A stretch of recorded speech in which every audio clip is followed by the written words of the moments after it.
Latif, kepada beliau kami haturkan.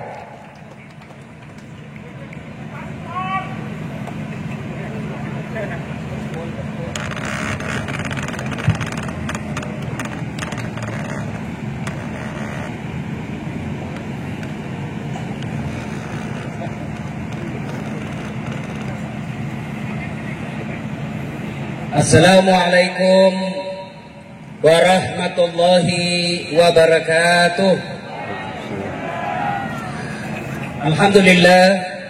Alhamdulillahi rabbil alamin. Wa bihi nasta'inu ala umurid dunya waddin. Asyhadu an la ilaha illallah wa ashhadu anna Muhammadan abduhu wa rasuluh. Allahumma salli ala sayyidina Muhammad wa ala alihi wa sahbihi ajma'in, amma ba'd.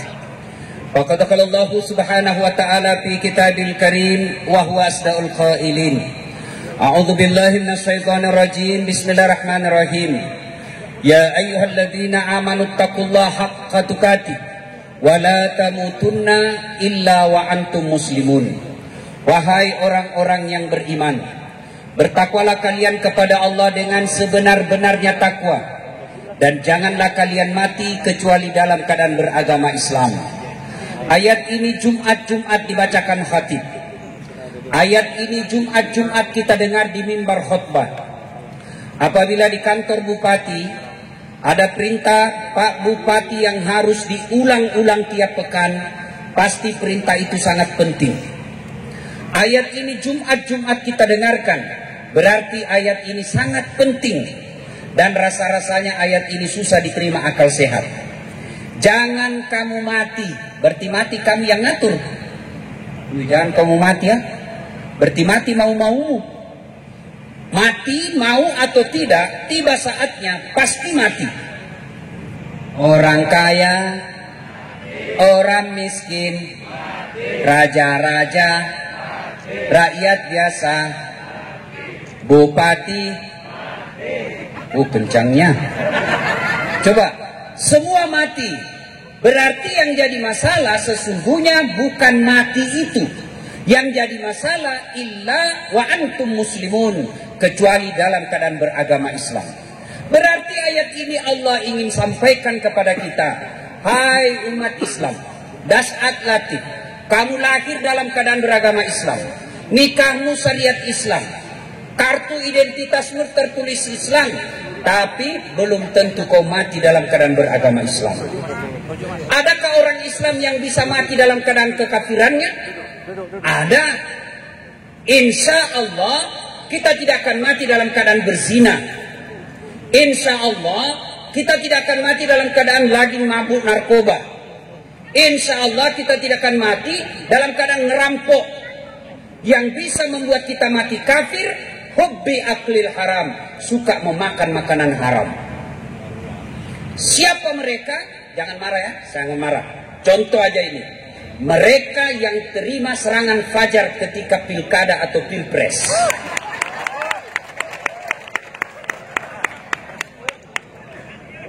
Ya, apa? NPWP nomor piro, wani piro. Ini banyak yang begini. Kita larang calon bupati, kita larang anggota DPR nyogok, tapi kita terima duitnya. Ada enggak begitu di sini? Ada, enggak usah pencitraan, ada. Malah tulis siap menerima serangan fajar. Termasuk anggota DPR yang terpilih gara-gara nyogok. Termasuk ASN yang terpilih gara-gara nyogok. Maka selama dia makan gajinya, selama itu menurut jumhur ulama, selama itu dia makan uang haram.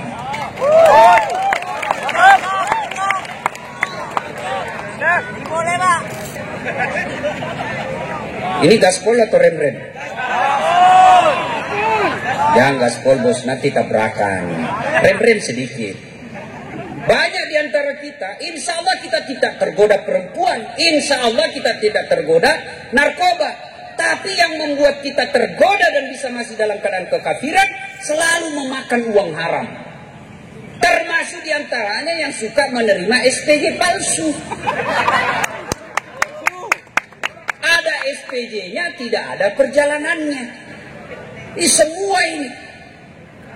Begitu bejatnya kita sebagian bangsa Indonesia, honor ustadz pun dipotongnya. Saya paling tidak senang itu kalau ceramah di kantor-kantor pejabat. Lain lihat tanda tangan kita, lain pula dia kasih kita. Dia kasihnya kita tukansi kosong. Saya kalau dikasih tukansi kosong langsung saya tolak.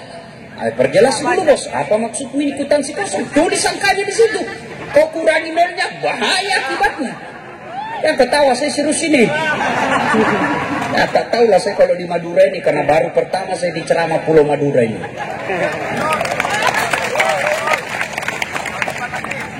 Wa qala idzan Bismillahirrahmanirrahim. Ya ayyuhalladzina amanu dakhulu fis silmi kaffatan wa la tattabi'u khutuwatis syaitan innahu lakum adu mubin. Wahai orang-orang yang beriman, masuklah engkau ke dalam Islam secara sempurna, bukan Islam pencitraan, bukan Islam pilpres, tapi Islamlah secara benar. Wala tattabi'u khutuwatis syaitan, dan janganlah engkau ikuti langkah-langkah setan, karena sesungguhnya setan itu musuh yang nyata bagi kalian. Musuh kalian bukan polisi, musuh kalian bukan ulama, musuh kalian bukan pejabat, musuh kalian kata Allah adalah setan, di mana setan itu musuh yang nyata bagi kalian. Insya Allah kalau kita ceramah seperti ini, kira-kira ada enggak setan di tengah-tengah kita? Wih, masa ada setan di tengah-tengah kita? Banyak. Setannya bukan pocong, bukan suster ngesot, tapi apa setan yang ada tengah-tengah kita? Bentuknya handphone. Apa ibu?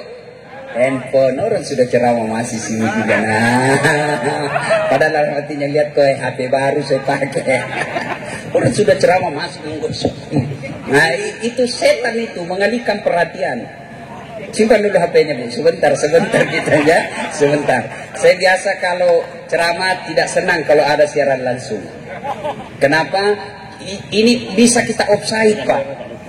Contoh, Ustadz kita Abdul Somad. Beliau ditanya, Pak Ustadz bagaimana hukumnya main catur? Secara langsung. Beliau jawab, haram apabila azan berkomandan kalian masih main catur. Haram, tapi dipotong itu azan. Akhirnya yang terdengar haram main catur. Marahlah pemain catur dari Sabang sampai Merauke. Saya juga ditanya, Ustaz Das'ad bagaimana hukumnya main catur? Haram. Betul Ustaz, haram. Kenapa bisa? Karena kau bunuh Perdana Menteri sama Raja. Ya haram kalau kau membunuh Perdana Menteri. Simpan dulu handphone, simpan dulu handphonenya. Sebentar lagi kita ya. Malah di Sulawesi Bu, saya lagi ceramah, ada ibu-ibu lagi di belakangi saya. Lagi ceramah Ibu, dia membelakang. Dalam hati saya, barusannya ada orang saya ceramah di belakang saya. Ternyata diambil handphonenya, selfie. Baru dia tulis di Facebooknya, latar belakang Das Atlatif. Saya dijadikan background. Kok kira saya pot bunga? Simpan dulu handphonenya. Malah selesai ceramah, coba lihat ibu nanti. Selesai ceramah dikejar lagi kita tuh. Ustaz selfie dulu Ustaz. Selfie Ustaz. Ulangi Ustaz. Kabur Ustaz. Ulangi. Saya bilang dalam hati. Biar kau ulang 5 kali. Namun kamu yang kabur. Simpan dulu handphonenya Bu ya. Bisa? Bisa? Wa qala idzan bismillahirrahmanirrahim. Innallaha wa malaikatahu yusalluna 'alan nabi. Ya ayyuhalladzina amanu sallu 'alaihi wa sallimu taslima.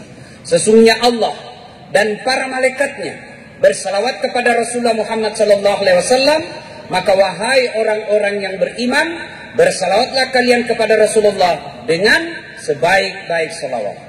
Suatu kali Nabi lagi duduk-duduk dengan malaikat Jibril. Tiba-tiba Nabi melihat ada malaikat 1 juta jari-jarinya. Bapak-bapak berapa jari-jarinya Pak? Berapa?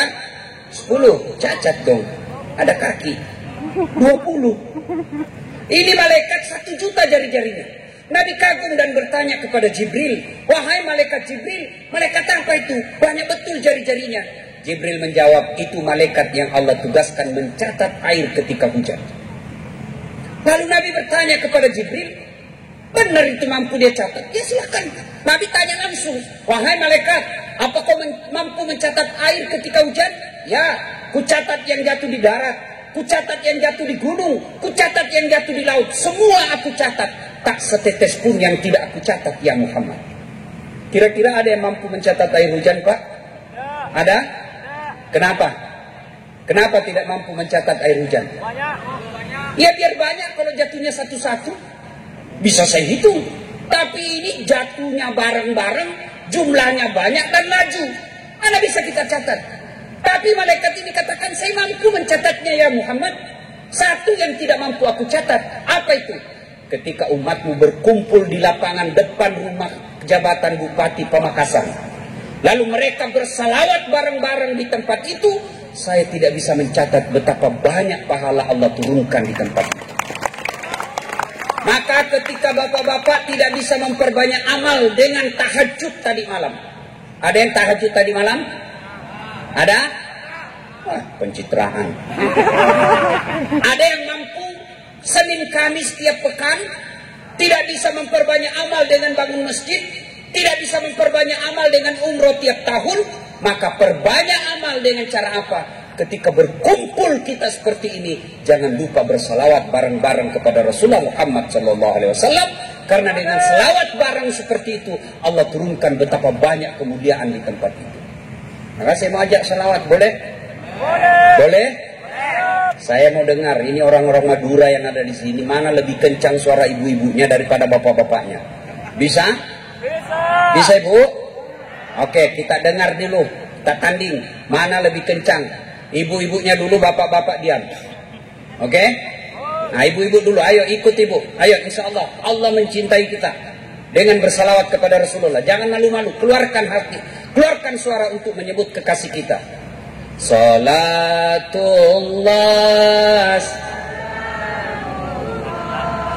ala toha, salatullah ala Yasin. Nilainya 5,0. Ibu-ibu diam, bapak-bapak, yuk yang merasa jenis kelamin laki-laki, jangan malu-malu Pak, jangan mempermalukan jenis kelamin kita Pak. Ayo, ibu-ibu diam, ayo Pak, ayo. Salatullah, yang di belakang, ala toha Rasulillah, salatullah, salamullah ala Yasin Habibillah. 7,5. Alhamdulillah. Ibu bapak, saudara-saudara sekalian teristimewa yang mengundang kita malam hari ini, Bapak Bupati dan Wakil Bupati beserta istri dan Forkopimda yang insya Allah dimuliakan dan dirahmati oleh Allah Subhanahu Wa Taala. Teristimewa yang kita muliakan, tuan-tuan guru, alim ulama yang insya Allah membawa keberkahan di tempat ini. Sebelum saya ceramah, saya mau tanya, sebelum lanjut, saya mau tanya, Bu Ibu, berapa jumlah anaknya Nabi? Berapa Bu?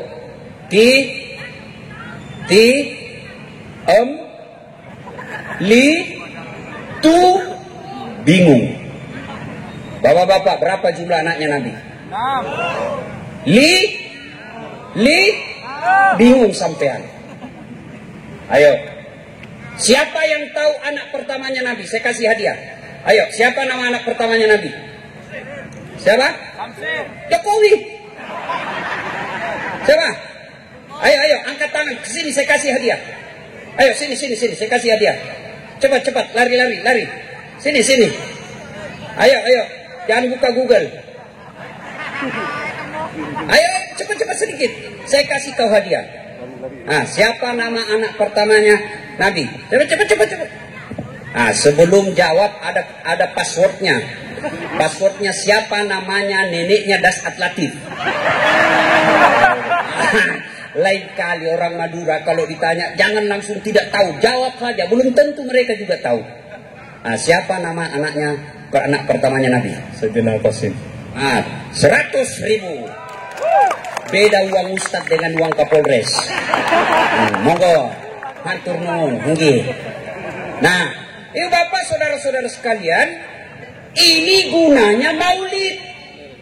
Coba, sekarang tadi saya tanya, lebih banyak yang tidak tahu berapa jumlah anaknya Nabi. Berapa? 7.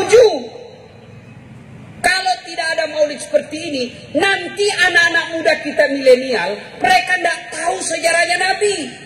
Mereka lebih tahu penciptanya Facebook daripada junjungan kita Rasulullah Muhammad SAW. Maka ini tujuannya maulid. Saya dari Sabang sampai Merauke maulid. Bahkan sampai ke benua Eropa, ke Amerika. Saya maulid. Sama-sama hikmahnya. Dari Sabang sampai Merauke, ke Eropa. Apa hikmahnya? Dengan hikmah maulid kita meneladani Nabi. So masalahnya bagaimana kita mau meneladani Nabi kalau sejarah Nabi kita tidak tahu? Zaman saya kecil, saya cepat tahu sejarah Nabi. Ibu saya tuturkan, nak Nabi kalau tidur begini, nak Nabi kalau minum begini, nak Nabi kalau bersahabat tangan seperti ini. Kenapa? Orang tua kita dulu tahu sejarah Nabi. Saya tahu sejarah Nabi melalui lagunya ibu saya. Ada lagu saya waktu kecil, ibu saya sambil cuci piring, dia nyanyi begini.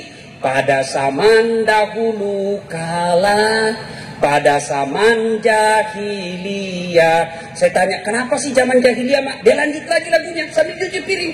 Lahirlah seorang Rasul yang terakhir dan mulia. Siapa sih Nabi terakhir, Mak? Nabi Muhammad namanya. Ibunya siapa, Mak? Siti Aminah ibunya. Bapaknya siapa namanya, Mak? Abdullah nama ayahnya. Di mana tinggal? Di Sumeneb atau Pamekasan? Madinah tempat tinggalnya. Terus kenapa lagi, Mak? Setelah dewasa diangkat menjadi Rasul. Siapa yang angkat? Bupatinya atau wakil bupati? Oleh Allah yang kuasa. Allah itu siapa, Mak? Pencipta alam semesta. Itu lagu ibu-ibu dulu. Dari sebaik lagu saya tahu Nabi lahir zaman jahiliyah. Di mana Nabi lahir? Dari lagu itu kita tahu di Makkah. Di Madinah beliau hidup lama. Bapaknya siapa? Bahkan dalam kalimat tauhid, dalam sebaik lagu itu ada dalam tauhid itu. Apa itu? Siapa Allah? Pencipta langit semesta. Itu lagu ibu-ibu dulu. Tidak sarjana. Bukan anggota DPR suaminya. Sekarang lagunya ibu-ibu apa? Lagu ibu-ibu sekarang. Yo, yo ayo. Yo ayo, yo, yo. Yo ayo, apa? Yo ayo, ayo. Beleng-beleng. Putar ke kiri, no. Putarlah ke kanan, ke kanan. Apa itu beleng-beleng? Kita ketawa karena istri kita begitu toh. Katanya majelis taklim tiap bulan dengar pengajian, 4 kali dengar pengajian. Tapi kalau olahraga bajunya sempit, roknya sempit, di depan ada ibu-ibu. 1, 2, bapak-bapak di belakang. 3. Mana dah hancur majelis taklim kita sekarang? Ya, itu lagu. Dari lagu sebenarnya kita bisa menceritakan sejarah Nabi. Itu lagu ibu saya dulu kepada saya. Lalu sekarang lagu anak saya kepada anak saya ajarkan lagu. Anak saya namanya Ece. Ece itu panggilan perempuan bagi anak Bugis. Anak Ece, ini lagu. Hafal ini, nak. Anak-anak Nabi ada 7 orang, 3 laki-laki, 4 perempuan. Pertama Qasim, Abdullah, Ibrahim, Zainab, Ruqayyah, Ummu Kalsum, Fatimah. Ibunya bernama Siti Aminah, bapaknya bernama Abdullah, kakeknya bernama Abdul Muttalib, pamannya bernama Abu Thalib. Itu lagu. Dari situ anak saya tahu 7 anak Nabi. Pertamanya Qasim, 3 laki-laki, 4 perempuan. Ada dakwah syariat di dalamnya. Sekarang anak-anak kita siapa yang ngajari ibunya? Ibunya juga yang salah lagu. Lalai, panggil aku si Jablay. Abang jarang pulang, aku jarang dibelai. Dia sambung ke anaknya, pulang-pulangku berbadan dua. Muncul bunting dia pulang. Jadi dari lagu kita bisa mengajarkan sejarah Nabi. Nah, maulid ini juga sesungguhnya menceritakan sejarah Nabi. Supaya apa? Supaya kita bisa tahu dari kisah-kisah itu, kita bisa meneladani Nabi. Maka saudara-saudaraku yang tidak mau maulid silahkan. Tapi jangan menuduh kami yang maulid ini orang yang sesat. Ini banyak anak-anak sekarang hidupnya lebih banyak bikin dosa, tiba-tiba hijrah. Modal jenggot, celana jingkrang. Langsung semua bid'ah. Maulid bid'ah. Isra Mi'raj bid'ah. Taksiyah bid'ah. Jabat tangan selesai sholat bid'ah. Doa bersama bid'ah. Tidak ada pada zaman Nabi. Bos, kenapa Nabi, zaman sahabat, zaman Nabi, zaman tabi'in tidak ada maulid? Kenapa? Mereka hidup sesama dengan Nabi. Mereka dekat dengan Nabi. Mereka lihat secara langsung Nabi. Mereka tahu sendiri sejarah hidup Nabi. Mereka tidak perlu diceritakan. Kalau kita yang sudah 1400 tahun pasti lupa sejarah Nabi. Maka ini pentingnya maulid. Maka yang baik silakan Anda tidak mau maulid, tapi hargai saudaramu yang mau maulid. Ini hanya alasan, ini kan tidak pernah sama Nabi. Saya bilang, dek, kalau kau tidak pernah pada sama Nabi, sini kau dulu. Tolong sampaikan sama itu ustadzmu, jangan dia ceramah pakai mic. Karena pada zaman Nabi tidak ada mic. Ini bid'ah ini, bos.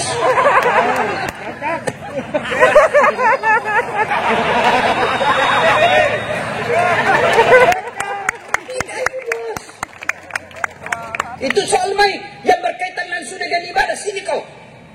Pernah tak Nabi bayar zakat pakai beras? Pernah Nabi pakai zakat pakai beras? Tidak. Berarti Bapak harus pakai kurma sama gandum. Berarti orang yang bayar zakat rakyat Indonesia pakai beras itu bid'ah. Ayo, Nabi dari Madinah ke Mekah umroh zaman itu pakai apa? Pakai apa? Pakai onta. Maka datanglah sampean pergi umroh naik pesawat, itu bid'ah. Tidak ada pada zaman Nabi. Maka silakan dari Pemekasan you pergi Mekah pakai onta. 17 tahun sudah sampai. Maka saudara-saudaraku, mari saling menghargai. Silakan yang mau maulid laksanakan dengan sepenuh hati, dengan semeriah kemampuan kita. Yang tidak mau maulid silakan tidak usah maulid. Dan kalian yang tidak mau maulid jangan mengatakan yang tidak maulid mereka sesat. Saling menghargai, aman persoalan. Ini pertama. Nah sekarang yang kedua, saya tidak mungkin menceramai bapak-bapak, tuan-tuan tidak mungkin saya ceramai. Saya sampaikan saja beberapa sisi kehidupan Nabi yang mudah-mudahan bisa kita bawa oleh-oleh pulang ceramah. Itu Nabi lahirnya zaman jahiliyah. Apakah jahiliyah itu berkaitan dengan waktu saja? Tidak. Jahiliyah itu berkaitan dengan karakter, mental, tabiat, sifat. Apa sifat jahiliyah? Satu di antara sifat jahiliyah itu, makasih Pak Bupati, alhamdulillah. Apa karakter masyarakat jahiliyah? Sombong. Di antara sekian banyak karakter jahiliyah, sombong. Apa itu sombong? Pakai barang mahal. Belum tentu sampean punya duit beli baju krokodil. Tahu krokodil? Buaya. Cap buaya. Sampean punya duit, beli itu kalau ada. Supaya harga diri kita tidak dihina orang lain. Ibu-ibu punya berlian, pakai itu berlian supaya orang tidak remehkan kita. Silakan. Tapi apa itu sombong? Kata Nabi, dua karakter sombong: menolak kebenaran, menganggap remeh orang lain. Bapak pakai cap buaya, itu katanya kalau asli kepalanya menghadap ke dalam, kalau palsu menghadap keluar, jadi buaya darat. Ada buaya darat di sini? Ada? Tak ada, Pak. Nggak tahu nanti. Kata Ustadz Abdul Somad, buaya itu selama dia di laut, di air, dia akan setia. Tapi jangan coba-coba dia ke darat, dia buaya darat. Nah, karakter orang sombong itu dua. Satu, nolak kebenaran, nganggap remeh orang lain. Pintar, baik. Cerdas, baik. Tapi merasa diri paling pintar, tidak baik. Benar, baik. Tapi merasa diri paling benar, tidak baik. Kenapa? Sombong. Dan pintu masuknya sombong, kata Nabi, ada 4. Satu, bertambahnya ilmu. Ini ulama bisa di dalamnya. Penceramah bisa di dalamnya. Setan itu ibarat pemain musik. Dia tahu gendang yang cocok untuk seseorang. Kalau orang ilmu, dia datangi dengan cara apa? Sombongnya, merasa diri paling pintar. Jangan sombong gara-gara ilmu. Allah jelaskan dalam Al-Quran, wa ma utitu minal ilmi illa qalila. Saya tidak kasih kau ilmu kecuali sangat sedikit. Saya kalau ada orang sombong sekali, hebat, merasa diri benar, sini dulu. Tolong kau terjemahkan saya artinya alif lam mim. Ada yang tahu artinya alif lam mim? Ada? Itu baru alif lam mim. Mana kau mau sombong? Kau sudah tidak tahu alif lam mim. Jangan sombong gara-gara ilmu. Allah marah, dia cabut kau punya ilmu. Pikun. Mana ada obatnya pikun sampai sekarang? Ada di Makassar. Banyak betul gelarnya, Pak. Kalah-kalah gelar saya. Tapi sombong betul. Begitu mau pensiun, mulai pikun-pikun. Diprotes sama istrinya. Pak, biasanya kalau kau mau pergi mengajar, kau cium-cium jidatku. Ini sudah hampir 10 hari, kau tidak pernah lagi cium saya. Kata suami dalam hati, astagfirullah. Berarti siapa saya cium selama ini? Ternyata pembantunya. Jangan sombong. Kalau Allah cabut, kau tidak bisa bedakan mana pembantu, mana istri. Jangan juga modus, Pak. Mantan-mantan sudah dengar begini, besok masuk kamar pembantu. Didapat sama nanya, udah sekira ibumu nak. Apa yang kita mau sombongkan dengan ilmu itu? 2. Penyebab datangnya sombong, kata Nabi, bertambahnya pangkat jabatan. Anggota DPR mau sombong. Bapak jadi anggota DPR karena dipilih. Kalau tidak dipilih, wabillahi taufiq wal hidayah. Wassalam. Bupati mau sombong, pret. 5 tahun aja, bos. Betul. Kalau terpilih lagi, ya 10. Kalau sudah 10 tahun, biar Bapak masih mau jadi bupati, tidak bisa, Pak. Bapak 10 tahun sudah itu lepas, mau lagi pasang lambang Garuda, dibilang orang gila. Apa yang kita mau sombongkan dengan bupati? Cocok. Kepala dinas mau sombong. Bapak jadi kepala dinas karena disenang sama Pak Bupati. Betul. Biar Pak Bupati senang, kalau istrinya Bupati tidak senang, wassalam. Cocok. Ayo, apa yang mau sombongkan dengan jabatanmu? Yang ketawa, saya serius ini. Ibu Bupati juga ini menentukan juga, Pak. Biar Pak Bupati sudah teken datang, ya jangan suka selingkuh ini. Nah, jangan. Betul. Yang ketiga, apa yang Bapak mau sombongkan? Kata Nabi, tambahnya apa? 1 tambah ilmu, 2 tambah jabatan, 3 tambah harta. Jangan sombong gara-gara harta. Belajar dari Palu, tsunami di Palu, belajar dari Aceh, tsunami di Aceh. Sekejap saja, itu Palu kemarin, tidak sampai 10 menit, berat, rata, miskin. Apa yang kita mau sombongkan dengan harta? Oke lah, tetap punya mobil banyak, tetap punya rumah, tetap punya deposito, punya kebun tembakau yang puluhan hektar. Tapi kalau Allah marah, dia cabut kau punya nikmat. Apa? Duitmu banyak, tidak ada bisa kau makan. Dilarang makan nasi. Apa enaknya kalau dilarang makan nasi? Dilarang makan garam. Dilarang makan gula, dilarang makan daging, dilarang makan lemak. Semua dilarang. Apa aja bisa dia makan? Ubi rebus. Duit 7 miliar cuma ubi rebus dia jalan. Cilakan anak. Apa? Duitnya betul, mobilnya harga 4 miliar Pak. Mobil harga 4 miliar. Baru 10 menit dalam mobil stres. Hati-hati kanan kiri. Rem. Apa yang kita mau sombongkan? Kata Nabi yang keempat penyebab datangnya sombong, bertambahnya ibadah. Yang tadinya malah sholat, tiba-tiba hitam jidahnya gara-gara sholat. Dianggap remeh semua orang Pak. Saya pun dimaki-maki di Facebook. Apa kau dasar cerita sunnah-sunnah kalau maulid, kau tidak pelihara sunnah. Kenapa kau tuduh saya tidak pelihara sunnah? Dia bilang buktinya kau tidak pelihara jenggot. Ya mau di apa kalau tidak mau tumbuh?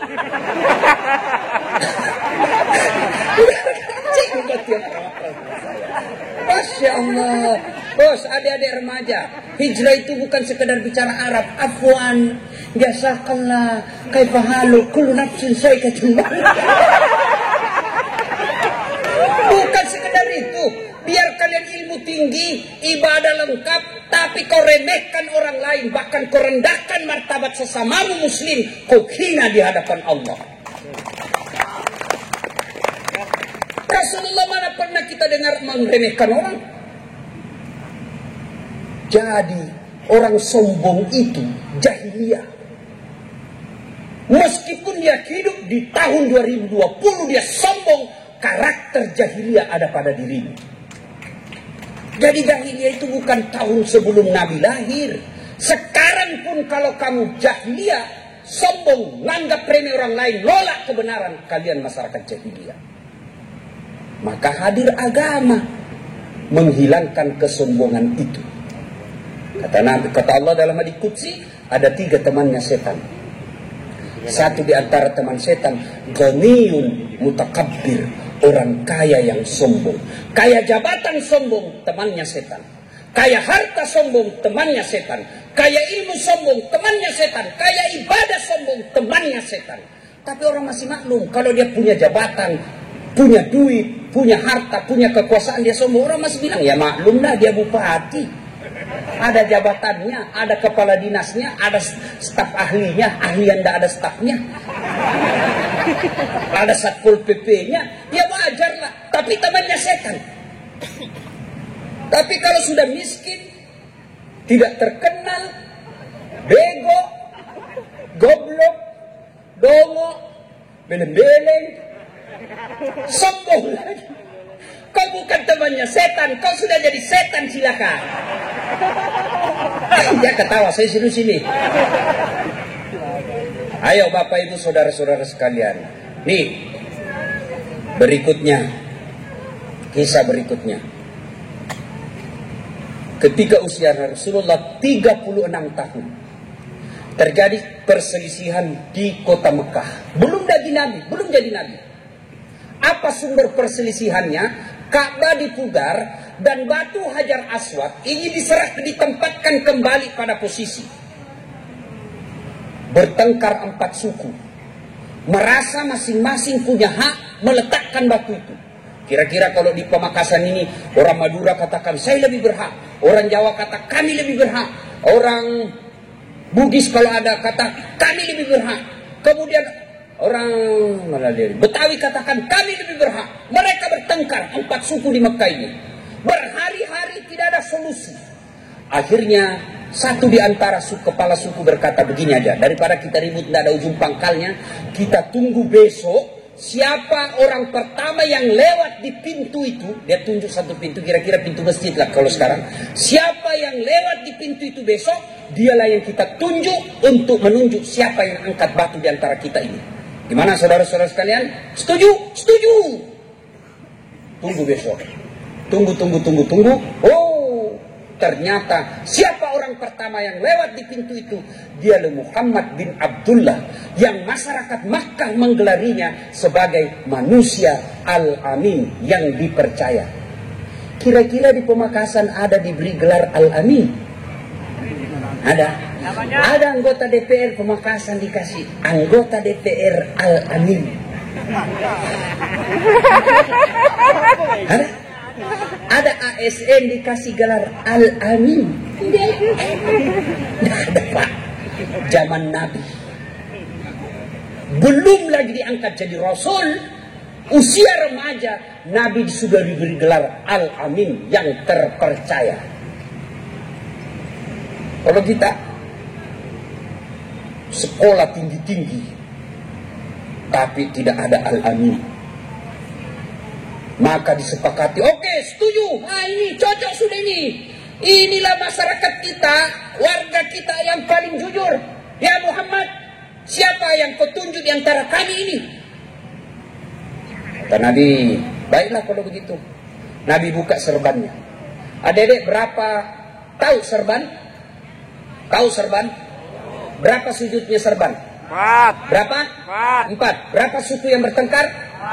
4. Kata Nabi begini, daripada sedulur-sedulur ribut, oke, ini serban, kau pegang sudutnya masing-masing. Pegang sudutnya masing-masing 4 kepala suku, lalu daripada sedulur-sedulur ribut, sampean ribut, kita angkat bareng-bareng. Setuju? Setuju. Begitu diangkat bareng-bareng, ayo, pegang masing-masing, kita letakkan sama-sama. Setuju? Setuju. Kembalilah batu Hajar Aswad di posisi semula, tanpa ada perselisihan. Akhirnya Rasulullah menunjukkan pandai manajemen beliau mengatasi masalah tanpa masalah. Oh, tahu juga orang di sini Pegadaian. Masya Allah. Artinya apa? Kalau kalian mencintai Rasulullah dan ingin meneladani Rasulullah, maka jadilah umat yang pandai, cerdas. Begitu pentingnya ilmu pengetahuan dalam Islam. Ayat pertama turun bukan perintah puasa. Ayat pertama turun bukan perintah sholat. Ayat pertama turun bukan perintah zakat, bukan perintah haji. Tapi apa yang Allah pertama turunkan? Iqra, baca. Berarti umat Islam ini tidak boleh menjadi umat yang bodoh. 4 sahabat Nabi. Pak Bupati mohon izin. Kalau Pak Bupati ingin mengangkat staf ahli atau tim sukses, ini 4 karakter sahabat Nabi yang perlu dicontoh. 1, Abu Bakar Siddiq. Beliau sangat arif dan bijaksana. Maka harus ada yang dekati bapak orang yang arif dan bijaksana. Yang kedua, Umar bin Khattab, yang digelari dengan Al-Faruq, yang artinya tegas, haram haram, halal halal, tidak ada kompromi. Umar bin Khattab. Jangan penjilat. Siapa. Ini yang merusak bupati ini. Biar salah siapa. Ini yang merusak pejabat kita ini. Menjadi feodal. Biar salah dibilang siap benar. Yang ketiga, Utsman bin Affan. Pengusaha dermawan. Bukan pengusaha pelit. Yang banyak yang dekat-dekat pejabat ini kan pengusaha, tapi pengusaha serakah. Dia mau ambil semua proyek. Ini yang rusak bupati. Mesti Utsman bin Affan hartanya diberikan untuk kemakmuran umat. Pak Bupati, ambil saya punya perusahaan. Yang penting makmurkan masyarakat. Itu Utsman bin Affan. Yang keempat, Ali bin Abi Thalib. Tokoh muda, brilian, cerdas. Sampai Nabi katakan, 4 sahabatku, Ali bin Abi Thalib paling cerdas. Nah, Ali bin Abi Thalib pernah ditanya sebagai orang cerdas, Ali, jika engkau disodorkan antara harta dengan ilmu, pilih mana? Ibu-ibu, kalau saya sodorkan iPhone 11 dengan kitab Durratun Nasihin, pilih mana, ibu? Pilih mana? Kitab, pencitraan. Bapak-bapak pilih mana? Handphone atau Durratun Nasihin? Handphone. Tapi apa kata Ali? Saya pilih ilmu. Kenapa pilih ilmu ya Imam? Ada 3 kelebihan ilmu dibanding harta. 1, harta setengah mati kau jaga, ilmu dia yang jaga kamu. Contoh, punya duit 5 juta. Kasih masuk bele-bele. Bele-bele itu di Makassar, arti bele-bele itu kalau di sini kaleng. Kaleng-kaleng. Bukan ngokaknya kaleng-kaleng. Kaleng. Sudah itu masukin duit. Kaleng itu digembok. Sudah? Sudah gembok. Kaleng ini dimasukin lemari. Gembok lagi lemari. Sudah berapa gemboknya? 2. Keluar kamar, gembok lagi kamar. Berapa gemboknya? 3. Keluar rumah, gembok lagi pintu rumah. Berapa gemboknya? 4. Keluar pagar, gembok lagi pagarnya. Berapa gemboknya? 5. Sampai kantor bupati hilang kuncinya. Setengah mati kita jaga itu harta, Pak. Tapi ilmu, dia yang jaga kita. Mana buktinya? Pak Bupati, ada Satpol PP yang jaga. Polisi setengah. Ini kan Satpol PP ini kan polisi setengah, tidak ada tembaknya. Biasa juga ada tembaknya, tempatnya saja, kalau ada pistolnya.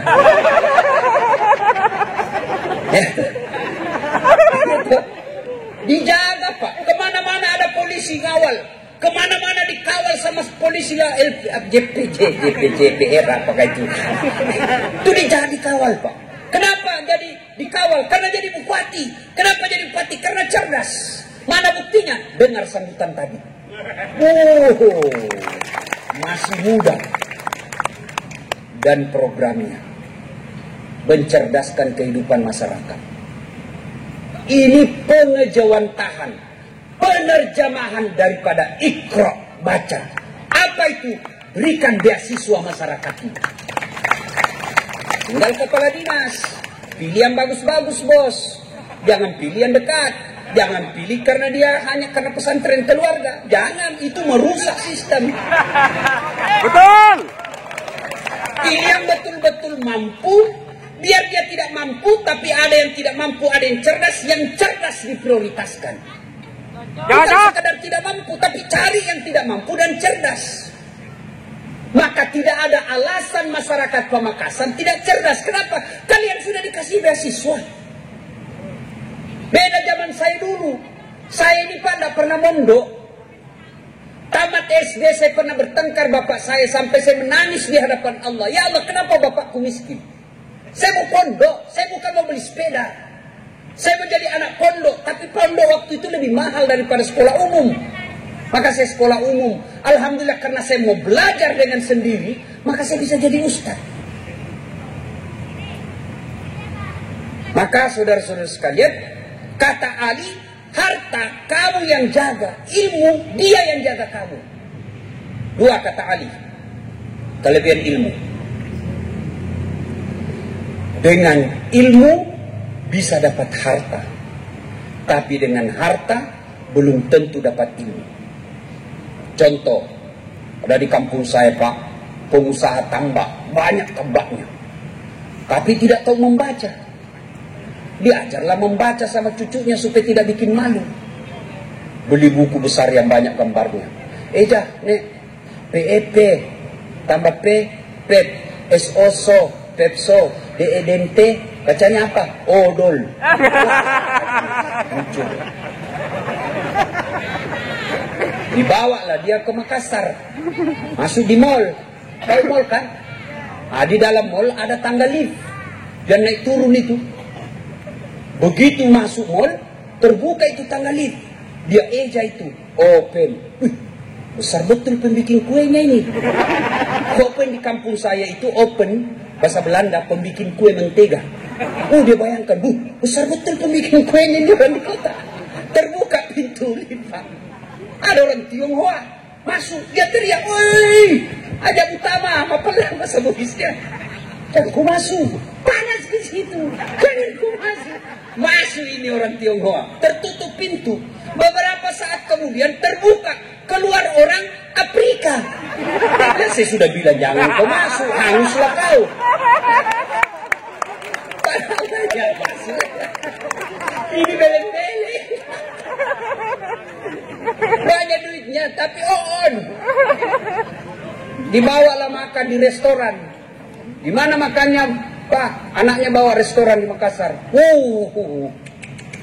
Enak semua makanan tadi, nak. Satu aja tidak kusuka. Setengah mati, kutelan, tidak mau masuk. Repot. Kata anaknya, yang mana? Setengah mati aku telan. Kenapa? Tidak bisa. Yang mana Pak? Itu yang putih tipis. Ternyata tisu. Karena dilihat orang sudah makan pada gini, dia telan itu tisu. Ini banyak duitnya tapi bendeng. Kata Ali, dengan ilmu kau dapat harta. Mana buktinya? Apa Pak? Orang pusing harga tiket naik. Saya tidak pernah pusing soal tiket. Kenapa? Bukan saya yang beli. Siapa yang beli? Bupati. Ayo Pak.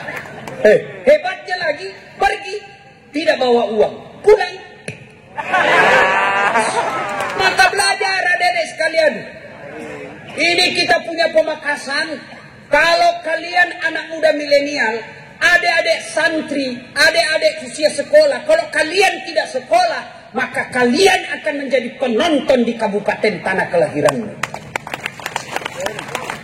Sekarang belajar. Tidak ada alasan tidak belajar. Kenapa? Pemerintah sudah siapkan beasiswa. Oh, bayangkan tadi sini videonya, bayangkan Pak, gulung-gulung rokok. Kalau saya itu, saya akan ganti gulung-gulung rokok dengan buka-buka Quran. Mungkin karena di Pemakasan banyak tembakau, dari situ bisa masuk iklan perusahaan rokok. Tapi tidak mungkin Pak Bupati memberikan beasiswa yang begitu banyak untuk menarik anggaran pembangunan struktural, pembangunan infrastruktur. Makanya dibutuhkan kehadiran perusahaan-perusahaan di kabupaten ini. Mereka lah yang nanti diharapkan CSR-nya, bantuan perusahaan memberikan beasiswa kepada anak-anak yang ada di Pemakasan. Tapi tidak mungkin perusahaan masuk kalau ada teror terus. Teror, tidak bisa masuk. Ya betul ini. Saya tidak tahu kalau soal itu Pak. Nah ibu bapak saudara-saudara sekalian, ilmu ini penting. Yang ketiga, kata Ali, ya, harta kau kasih orang berkurang, ilmu kasih orang nambah. Saya punya duit 1 juta, saya kasih ke anak santri 500.000, maka duit saya berkurang jumlahnya tinggal menjadi 500.000. Tapi kalau saya tahu Al-Fatihah, saya ajarkan kepada anak santri saya, maka ilmu saya nambah. Ayo nak Al-Fatihah. Begitu dia hafal, tidak mungkin mana surah Al-Fatihahku saya, di mana hilang kepalaku ini Pak. Nambah. Itulah disebut amal jariah.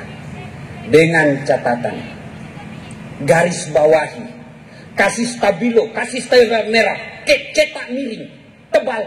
Dengan catatan, puncak dari semua ilmu itu adalah akhlak. Itulah sebabnya Al-Quran mengajarkan kepada kita, Iqra, baca ilmu ekonomi, baca ilmu politik, baca ilmu tasawuf, baca ilmu antariksa, baca ilmu kepolisian, baca ilmu pemerintahan. Dengan catatan, Iqra bismi rabbikal ladzi khalaq, atas nama Tuhan. Kalau bapak cuma cerdas otaknya tapi tidak punya akhlak, maka bapak ibu bisa lebih hina dari binatang, kata Al-Quran. Mau bukti? Tahu bajing? Tahu bajing? Apa dia makan bajing? Kacang-kacangan. Tapi namanya bajingan, aspal dia makan, tembok gergaji dia makan, besi beton dia makan. Namanya kontraktor yang tinggi sekolahnya tapi akhlaknya rendah. Betul. Pernah dengar ceritanya kontraktor di akhirat? Pernah? Oh, jadi penghuni surga sama penghuni neraka ini SMS-an. Kata penghuni surga, Mas bro, bagaimana kabarmu di neraka? Dia bilang, tidak ada enaknya. Di blender terus kita di sini, tidak ada nyamannya. Kamu di situ di surga gimana? Waduh, masya Allah, nyaman betul. 1 laki-laki 7 bidadari. Kata penghuni neraka, boleh tidak kami jalan-jalan ke situ? boleh aja ke sini. Tapi bagaimana caranya? Nah, penghuni neraka kan kreatif, Pak. Dia bilang begini, kami bangun jembatan dari surga, kamu juga bikin jembatan dari surga neraka. Setuju? Setuju. Ketemu kita di tengah. Oke, setuju? Setuju. Lelang proyek. Waktu pekerjaan 3 hari. Keluar pemenang tender. Proyek dari neraka hari pertama selesai 50%. Hari kedua tuntas 70%. Hari ketiga efisien dan efektif, tuntas sampai di tengah hari ketiga. Sampai hari ketiga ini proyek surga belum dimulai. Ngintiplah ini dari neraka. Kenapa di dalam surga ini belum dimulai proyeknya? Teriaklah ini dari neraka, Mas Bro, kenapa belum mulai proyekmu? Kami sudah sampai di tengah sesuai perjanjian. Apa kata dari surga? Bagaimana mau dimulai? Kontraktor, pemborong, pengawas, panitia ada semua di situ. Di sini hanya penghafal Quran, nggak tahu dia ngitung-ngitung.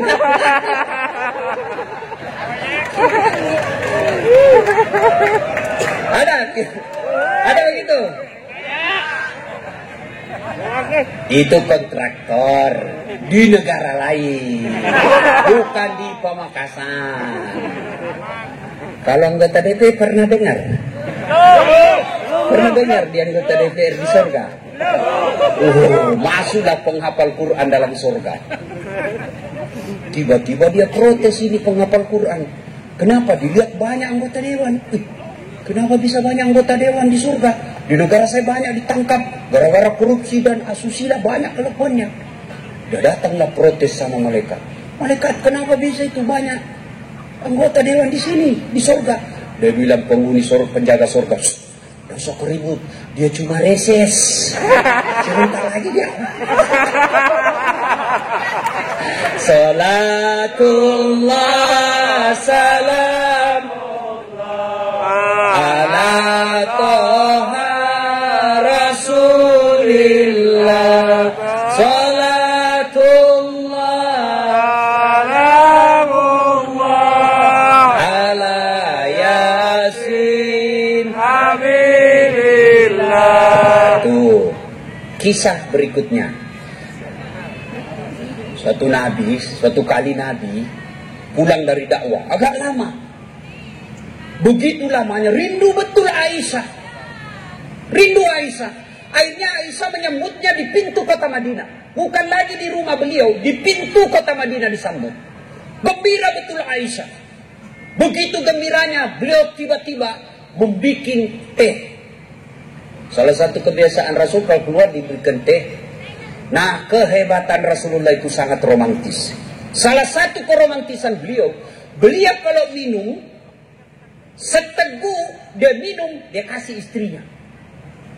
Hebatnya lagi, bekas bibirnya Aisyah yang diminum Rasulullah. Subhanallah. Jadi kalau Aisyah, Rasulullah kasih lagi Aisyah. Aisyah minum di sini, Pak, diminumnya lagi di sini. Bapak-bapak coba kalau minum bekas bibir istri. Bau betul mulutmu. Pingsan. Hebatnya itu Rasulullah, Pak. Tapi pada hari itu Rasulullah minum, tidak dikasihnya istrinya. Minum 2 kali Rasul, Aisyah tidak dikasihnya. Aisyah mulai cemburu. Lalu ketiga kalinya tidak dikasih Rasulullah.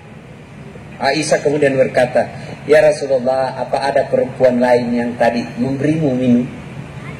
Jadi namanya cemburu itu, Pak, bukan cuma wanita zaman sekarang. Istri Nabi aja cemburu. Jadi jangan buat perempuan cemburu. Nah, lalu Rasulullah memberikan air itu, teh. Begitu dia minum Aisyah, langsung dimuntahkan. Kenapa? Ternyata Aisyah salah memberi resep. Garam dikiranya gula. Kenapa Rasulullah tidak memberi istrinya? Karena Rasulullah tidak mau kalau istrinya tahu dan kecewa, malu di depan Nabi. Dia tahan sendiri. Kira-kira ada suami model begitu di sini. Bu Bupati kira-kira apa? Pak Wakil kira-kira. Kalau kita kira-kira minum. Dongok memang kamu. Goblok. Itulah Rasulullah. Berarti kalau kita cinta kepada Rasul, kita ingin meneladani Rasulullah dalam kehidupan sehari-hari, tidak usah dulu deh yang jauh-jauh. Coba mulai malam ini, hormati dan muliakan istri. Rasulullah itu dari 11 istri beliau, tidak ada satupun yang dipanggil namanya. 11 istri Nabi, tidak ada pernah mengatakan, saya nyesal nikah sama engkau ya Muhammad. Tidak, 11. Bapak cuma 1 istrinya, menderita lahir batin.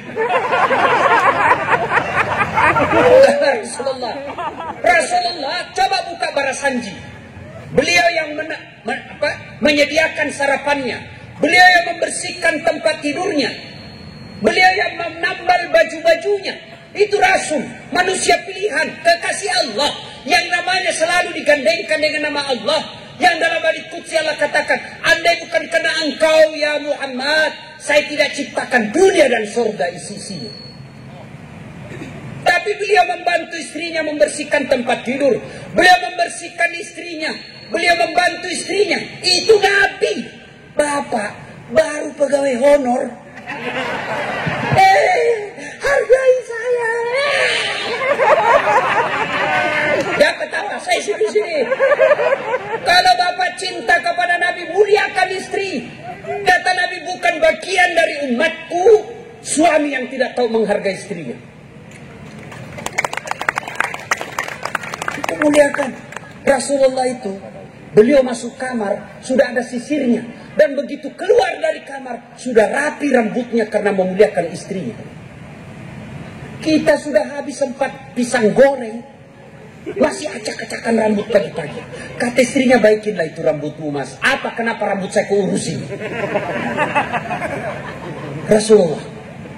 Maka wajar Rasulullah sangat dicintai oleh istri-istri beliau. Tidak pernah beliau memanggil nama istrinya.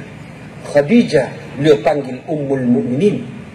Aisyah beliau panggil ya Khumairah. Maka Bapak kalau cinta sama istri, mulai malam ini panggil istri kita dengan panggilan kasih sayang. Wahai istriku yang tak memancung hidungnya di lorong 3. Dia bilang, istriku tidak mancung hidungnya Ustaz. Ya giginya lah kau lihat. Istri giginya mancung. Ya carilah mana yang spesial buat istri ya. Jangan mentang-mentang istri kita hitam dipanggil hitam. Hitam. Kata istrinya, apa sih mas pesek? Nah, Rasulullah, bayangkan Rasulullah begitu menghargai istri. Pernah suatu ketika beliau kumpul di ruang tamu bersama sahabat. Tiba-tiba datang istri beliau yang ketiga, agak senior, agak tua, dan yang membuka pintu Aisyah. Istri ketua beliau ini datang membawa kue makanan untuk Rasul. Tapi siapa yang buka pintu? Aisyah. Begitu buka pintu, Aisyah apakah mengambil kue itu? Tidak. Beliau ambil lalu ditumpahkan. Karena cemburu. Kira-kira kalau Bapak kepala dinas ditumpahkan di depan muka dan ada kawan-kawan di sini, apa Bapak kira-kira masih senyum? Kau permalukan saya. Saya ini eselon. Tapi apa begitu Rasulullah? Rasulullah tidak meresponnya dengan emosi. Rasulullah tidak meresponnya dengan harga diri beliau. Apa beliau katakan kepada sahabatnya? Kau lihat itu ibuku lagi cemburu. Cobalah amalkan bagaimana Rasulullah sangat memuliakan istri. Ini kita, istri yang hamilkan anak kita, istri yang melahirkan anak kita, istri yang menyusui anak kita, istri yang mendidik anak kita. Kita ambil dari rahim ibunya, kita ambil dari orang tuanya, lalu sampai di rumah kita maki-maki dan kadang-kala kita hina. Wajar, 30 tahun cari nafkah tidak bisa lepas dari kredit. Kenapa Bapak tidak mampu memuliakan orang yang mendampingi hidup kita? Memuliakan istri. Tak mungkin ada kebahagiaan, kemuliaan rezeki kalau kita menghina istri. InsyaAllah, saya bela ibu malam ini. Tapi ibu juga harus seperti Khadijah. Mau punya suami seperti Nabi? Mau dong Ustaz. Tapi ibu juga harus punya sifat seperti istri Nabi. Bagaimana istri Nabi? Coba lihat Khadijah. 3 hari 3 malam. Nggak pulang-pulang Nabi. Karena ada di Gua Zur. Gua Hira. Terima wahyu. Pulang kedinginan. Beliau kedinginan pulang. 3 hari 3 malam nggak pulang. Begitu pulang kedinginan. Lalu Rasul berkata, ya istriku, kedinginan saya. Selimuti saya. Kira-kira ibu-ibu 3 hari 3 malam tidak ada kabar dari suami. Di WhatsApp di reject, di telepon dimatikan. Tiba-tiba pulang kedinginan, selimuti saya ibu. Kira-kira ibu selimuti? Hah? Ibu interogasi. Dari mana kamu? Nah, artinya apa? Kalau ibu mau punya kekasih suami seperti Rasulullah, maka punyalah sifat sangka baik. Ini berapa banyak rumah tangga berantakan karena istri selalu sangka buruk. Telepon suaminya tidak jawab, mulai sangka buruk. Pasti gara-gara reuni ketemu lagi ini. Sangka baik, telepon tidak dijawab jam 8 pagi. Oh, berarti suamiku lagi sholat duha. 1 jam kemudian telepon belum dijawab. Oh, berarti lagi rapat dengan Pak Bupati. Jam 12 telepon belum dijawab. Oh, lagi sholat jamaah di masjid Bapak. Tiba-tiba sore masuk WhatsApp. Saya lihat suamimu, bonceng cewek, cantik betul. Oh, berarti suami saya lagi nge-grab. Enak perasaan. Tidak ada bahagianya orang yang selalu sangka buruk. Sangka baik. Sangka baik. Berapa banyak rumah tangga berantakan gara-gara motivasi sangka buruk. Yang dia sangkakan belum tentu terjadi. Sangka baik aja. Tidak usah terima, tidak usah diperiksa terus itu handphone. Pulang diperiksa terus. Kayak kita tahanan kota saja. Baru 10 menit keluar di telepon. Di mana kau Pak? Di mana kau? Saya di kantor ya, ibu didengar semua orang. Di mana kau? Di kantor. Coba video call. Ada begitu di sini? Ada. Ada? Ada. Ada takut sama istrinya di sini? Pak Bupati. Ada. Pak Bupati. Berhenti kau jadi laki-laki kalau takut sama istrimu. Tapi kalau dia ngamuk Ustaz, dia pecahkan piring, tidak ada masalah. Kalau dia pecahkan satu lusin. Dia pecahkan gelas, pecahkan semua satu tempat piring. Kenapa? Piring boleh dibeli, gelas boleh dibeli. Harga diri sebagai suami tidak boleh diinjak-injak istri. Takbir. Nah, itulah tadi yang tadi semestinya. Ibu juga jangan kasihan seperti tahanan itu suami. Bapak, ibu pikir itu gampang jadi suami? Coba lihat ini kasihan ini. Coba lihat muka-muka suami kita ini kasihan. Setengah mati cari duit supaya ibu bisa pakai emas. Supaya pulang kampung pakai baju baru dihargai keluarga. Itu si suami kita. Dia pikir bagaimana supaya ibu bisa dibelikan AC di kamar. Tuh. Kasihan, maka jangan dijadikan tahanan kota. Bulan diperiksa semua handphone. Gimana kita punya harga diri? Saya serius ini Bu. Kalau ibu mau, kata Nabi, ibu mau punya suami setia hingga akhir, 3 aja rumusnya. Pegang ini baik-baik. 1, kata Nabi, buat matanya senang. Gimana caranya maksudnya Ustaz? Terjemahannya, jadilah wanita yang cantik di depan suami. Kalau suami senang baju merah, pakai terus baju merah. Dari Sabang sampai Merauke, tugas baju merah aja kan. Kalau suami senang model rambut poluan, seperti rambut poluan. Saya tidak senang Ustaz. Bukan soal ibu senang atau tidak. Yang soal ibu adalah suami saya senang. Sebaik-baik penampilan seorang istri adalah ketika ada suaminya di rumah. Bahkan kita tidak Pak. Baru pulang, daster tinggi sebelah. Pakai bedak yang terbuat dari beras. Oh, penuh semua ini. Dikasih mentimun matanya. Tidur. Bagaimana kita tidak cepat sakaratil maut? Mulai besok ibu coba pakailah. Ibu-ibu besok ini. Ibu besok kalau perlu mau pulang suaminya pakai baju renang. Itu resep Nabi. Buat matanya senang. Yang kedua kata Nabi, buat perutnya terisi, kenyang. maka masaklah masakan kesenangan suami. Sekali-kali telepon suami, kalau tidak bisa tiap minggu, sekali sebulan. Terima gajinya, terima honornya, WhatsApp suami kita. Pak, jangan lupa, jangan makan di luar hari ini. Hari ini semasak spesial buat Bapak. Senangkan kita sebagai suami. Langsung dikasih lihat semua teman di warung kopi. Kau lihat ini, istri soleha, ini makanan suami istri saya. Luar biasa. Bu, pernah WhatsApp suaminya begitu?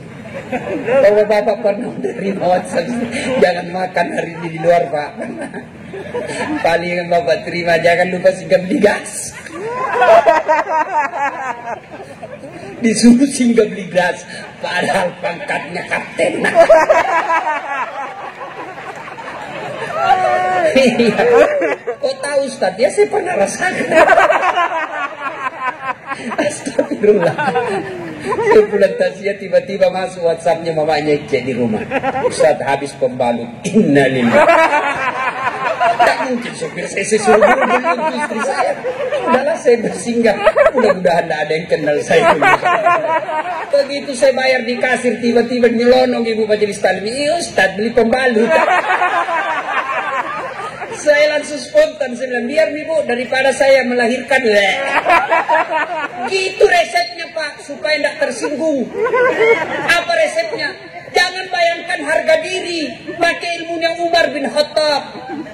Umar bin Khattab itu perkasa jantan. Setan iblis saja minggir kalau ketemu Umar bin Khattab. Umar. Suatu ketika ada sahabat ingin melaporkan istrinya. Kenapa? Istri sahabat ini suka ngomel. Mudah-mudahan dipanggil Umar untuk dinasihatin. Ke rumahnya Umar. Begitu dekat dengan rumah Umar, dilihatnya Umar juga dimarahi sama istrinya. Balik, bupati aja dimarahi. Besok ketemu, ya Amirul Mukminin. Saya lihat Anda kemarin ngomel sama istri, diam-diam aja malah senyum. Dengar jawaban, dengar sedulur-sedulur. Dengar jawaban Umar. Begitulah cara saya berterima kasih kepada istriku yang telah hamil, melahirkan dan menyusui anak saya. Coba, ibu masih ingat waktu hamil? Ada enggak enaknya ibu hamil? Enggak ada enaknya. Jalan aja setengah mati. Mana ada ibu hamil langsung duduk aja. Pelan-pelan duduk. Duduknya pakai standar samping.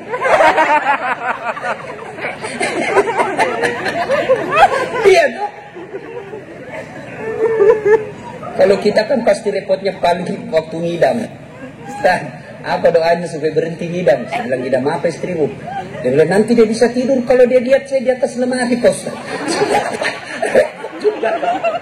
Jadi kalau istrinya mau tidur jam 10, setengah 10 sudah naik di atas lemari. Saya berhenti, kau dikasih bodoh-bodoh ke istri. Yang kedua kata Umar, begitulah cara saya berterima kasih kepada istriku yang telah melahirkan anakku. Masih ingat waktu melahirkan ibu? Masih? Ada enggak ibu-ibu melahirkan senyum? Ibu, mentang-mentang istri bupati melahirkan, keluar kau nak setengah mati juga dia. Itu bapak-bapak stres tapi masih sempat merokok. Coba itu bapak-bapak kalau stres, lalu lalang depan pintu tapi merokok dia Pak. Coba itu istri, pilihannya hanya dua. Kalau anda setengah mati, mati setelah melahirkan anak. Dan yang ketiga kata Umar, begitulah cara saya berterima kasih kepada istriku yang telah menyusui dan membesarkan anak saya. Ibu-ibu, masih ingat waktu menyusui? Masih? Apalagi waktu tumbuh giginya Bu? 7 bulan. Kenapa bapak yang ketawa? Bapak pernah rasakan? Coba deh. Mana ada digigit? Kok gigit saya? Di ujungnya itu udah. Lepas kuda. Itu siang anaknya. Malam. Makanya Umar bin Khattab tidak pernah tersinggung ketika istrinya ngamuk-ngamuk. Itulah sebabnya ketika Nabi ditanya, ya Rasulullah, setelah Allah dan Rasulnya siapa yang saya taati ya Rasul? Apa jawaban Nabi? Ibumu. Setelah itu siapa ya Rasul? Ibumu. Setelah itu siapa? Ibumu. Setelah itu siapa? Bapakmu. Ibu. Kenapa? Mengandung, melahirkan, menyusui. Ibu, bapak. 3 ibu, 1 bapak. Cocok. Paham? Paham. Paham? Paham. Nah, ibumu, bapakmu. Berarti 1 bapak, 3 ibu. Kalau berani sampean. Nah, berani. Nah, ibu bapak, saudara-saudara sekalian, berarti kalau cinta kepada Rasul, teladani Rasul sebagai suami, ibu teladani Rasul menjadi seperti istri Nabi. Bapak, saudara-saudara sekalian, banyak yang ingin kita sampaikan, tapi waktu yang terbatas. Insya Allah lain waktu dan kesempatan kita akan lanjutkan. Dan pada akhirnya, apapun dan siapapun kita, ada pada diri Rasulullah Muhammad SAW. Kalau Pamekasan ini mau sejahtera, lahir dan batin, bukan dari sumber daya alamnya. Coba lihat Saudi Arabia. Tunjukkan saya Saudi Arabia ada sawahnya.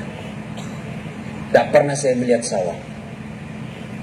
Di Indonesia dari Sabang sampai Merauke, tunjukkan saya kabupaten yang tidak ada sawahnya. Semua punya sawah.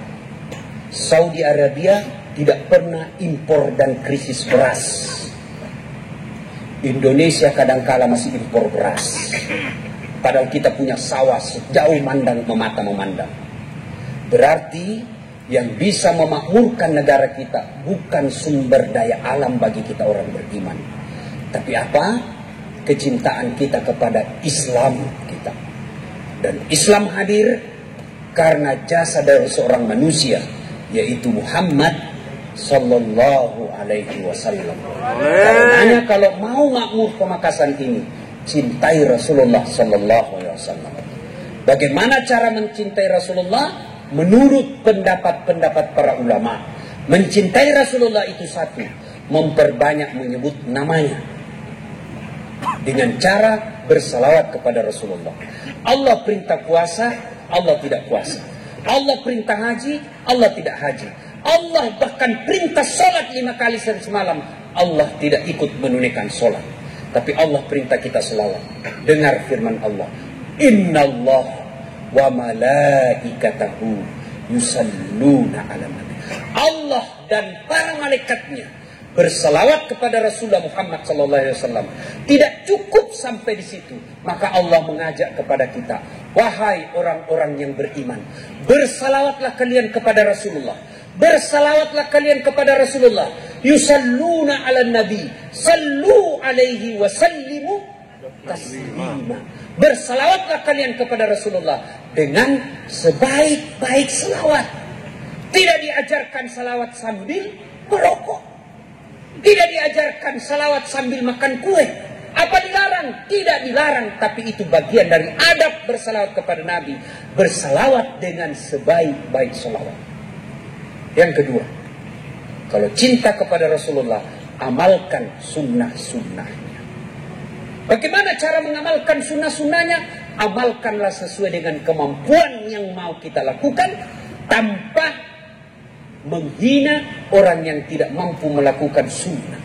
Ada orang barangkali mampu memelihara sunnah dengan pelihara jenggot, silahkan. Ada orang yang mampu memelihara sunnah dengan cara apa? Kaki celananya jingkrang, silahkan. Ada orang yang memelihara sunnah dengan Senin Kamis, silahkan. Silahkan yang Senin Kamis, jangan engkau celah orang yang pelihara jenggot. Silahkan pelihara jenggotmu, tapi jangan engkau meremehkan orang yang tidak pelihara jenggot. Lakukan sunnah itu sesuai dengan kemampuan kita. Dan yang ketiga, ketika cinta kepada Rasulullah, syarat yang ketiga, pelihara warisannya. Cintai warisannya. Apa warisan Nabi? Bukan bupati, bukan presiden, tapi apa warisan Nabi? Al-ulama'u warisatul anbiya. Ulama adalah pewaris para nabi.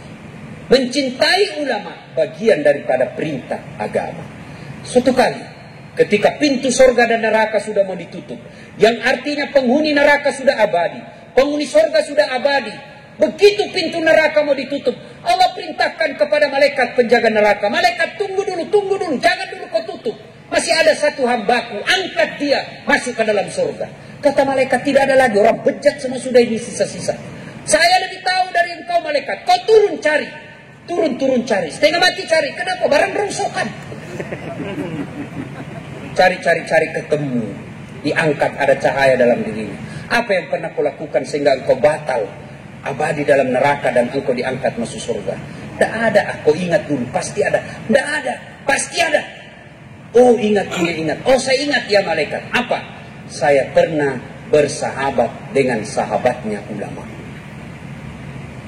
Belum lagi ulamanya langsung bersahabat dengan sahabatnya ulama, maka Allah mengangkatnya masuk ke dalam surga. Itulah sebabnya tidak heran masyarakat Madura sangat memuliakan ulama karena percaya akan hadis ini. Ketika staf Pak Bupati menghubungi saya untuk datang ceramah di kabupaten ini, langsung saya menggeser acara saya dan saya katakan, insya Allah saya akan datang. Karena Madura ini kita kenal masyarakatnya suku yang sangat mencintai ulama. Tetapi tidak cukup dengan cinta semata, tapi tunjukkan akhlak mulia. Dengan cara apa? Saling menghormati, saling memuliakan ketika terjadi perbedaan pendapat di antara ulama kita. Demikian, mudah-mudahan ada manfaat.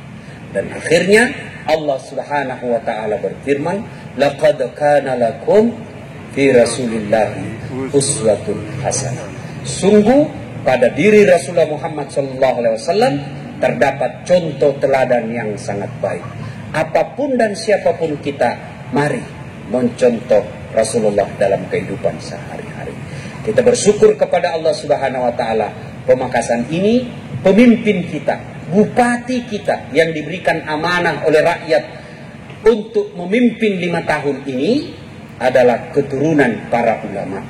Karenanya tidak ada alasan untuk tidak taat kepada pemerintah kita yang apabila dalam keputusan-keputusannya itu mendekatkan kita kepada Allah Subhanahu wa taala.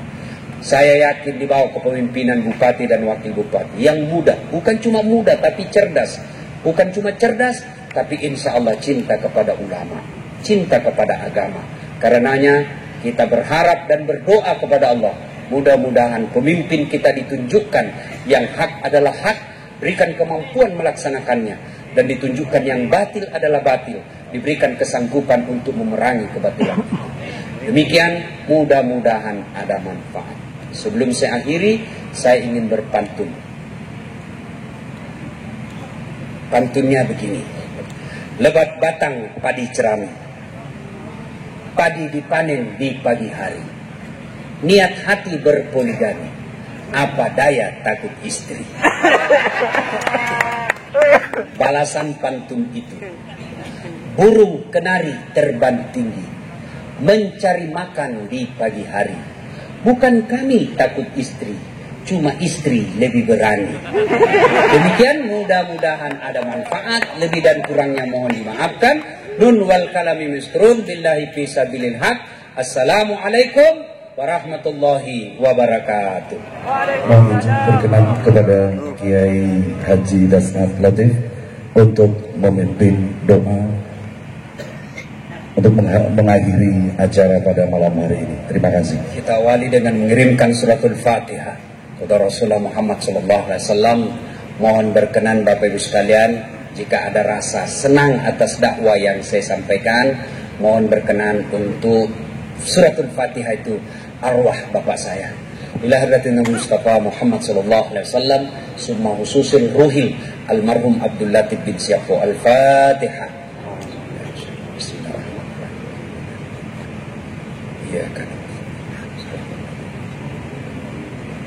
Amin. A'udzu billahi minasyaitonir rajim. Bismillahirrahmanirrahim. Allahumma shalli ala sayyidina Muhammad wa ala ali sayyidina Muhammad. Alhamdulillahirabbil alamin arrahmanir rahim maliki yaumiddin. Iyyaka na'budu wa iyyaka nasta'in. Allahumma ighfir lil mu'minina wal mu'minat wal muslimina wal muslimat al-akhya'i minhum wal amwat innaka sami'un qaribun mujibud da'wat wa qadiyal hajat. Ya Allah, Zat yang maha membalas, balaslah segala kebaikan orang-orang telah mewakafkan waktu, harta dan ilmunya untuk kemajuan kabupaten ini. Angkat harkat dan martabatnya, wujudkan cita-citanya, bahagiakan keluarganya, dan jika kelak menghadap kepadamu, hadapkan dalam iman dan Islam. Amin.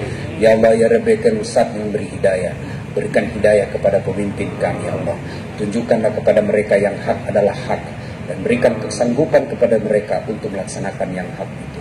Tunjukkanlah kepada pemimpin kami yang batil adalah batil, dan berikan kesanggupan kepada pemimpin kami untuk memerangi kebatilan itu.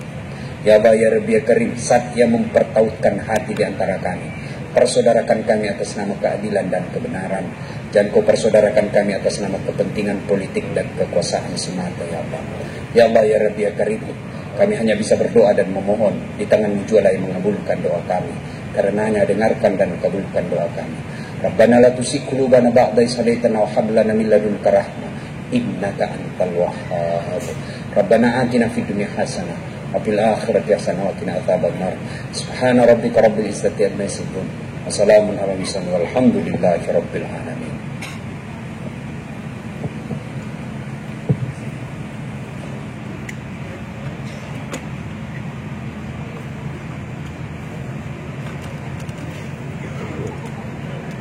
Terima kasih kami sampaikan. Hadirin dan perundangan yang kami hormati, demikianlah rangkaian acara yang kita laksanakan pada malam hari ini. Terima kasih atas perhatian dan kehadirannya. Mohon maaf atas segala kekurangan. Akhirul kalam, wabillahi taufiq wal hidayah. Wassalamualaikum warahmatullahi wabarakatuh. Salam. Allahumma salli ala Muhammad. Assalamualaikum.